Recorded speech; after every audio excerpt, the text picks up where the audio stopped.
కనీసం ఆనాటి ప్రభుత్వం పలాంది ఇక్కడ రాజధాని వస్తుందనంటే ఎట్లా కట్టాలని ఆలోచించేవాళ్ళం. రాజధాని ఎక్కడ వస్తుందో చెప్పకుండా ఒక కమిటీ వేసి, రెండోది దానికి కావాల్సిన జాగా కూడా లేదు మనకు, మీరు గుర్తుపెట్టుకోవాలి. అలాంటి సమయంలో మన ఆలోచన విధానం ఏం చేయాలని ఆలోచించినప్పుడు ఎవరిని అడిగినా కూడా చాలా సింపుల్గా 25 పార్లమెంట్లు ఉన్నాయి. ఒక పక్క 12, ఇంకొక పక్క 12, 13వ పార్లమెంట్ ఈ గుంటూరు. రాజధాని ఎక్కడ రావాలంటే ఇక్కడే రావాలని చెప్పాల్సింది పోయి దీనికి లేనిపోని పంచాయతీ పెట్టారు. అక్కడి నుంచి ప్రారంభమైంది. ఆ సమయంలో నాకైతే అసెంబ్లీలో కూడా ఎక్కడ రాజధాని పెట్టాలంటే లేనిపోని సమస్యలు క్రియేట్ చేసి ఎవరెవరు మా ఊరికే కావాలనే పరిస్థితికి వచ్చారు. నేను ఒకటే ఆలోచించాను, ప్రతి ఒక్క ఊరికి ఇచ్చేది కాదు, ఇది రాష్ట్ర భవిష్యత్తుకు ఉపయోగపడే రాజధానిగా ఉండాలి.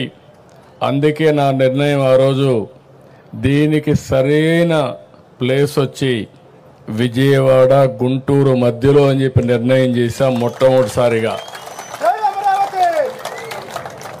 అక్కడి నుంచి అందరూ కూడా ఏదో ఒక రాజధాని కట్టు, 100 ఎకరాల్లో కట్టు, 50 ఎకరాల్లో కట్టు అని చాలామంది చెప్పారు.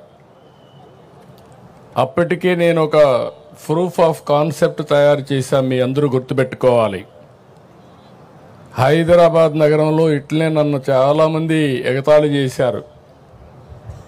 నేను హైటెక్ సిటీ కట్టినప్పుడు నా విజన్ చెప్తే ఇది సాధ్యమా అని చాలామంది అవహేళన చేశారు. అది దృష్టిలో పెట్టుకొని నేను ఒకటే చెప్పాను, మళ్ళా జీవితంలో ఎలాంటి అవకాశం రాదు తెలుగు వారికి.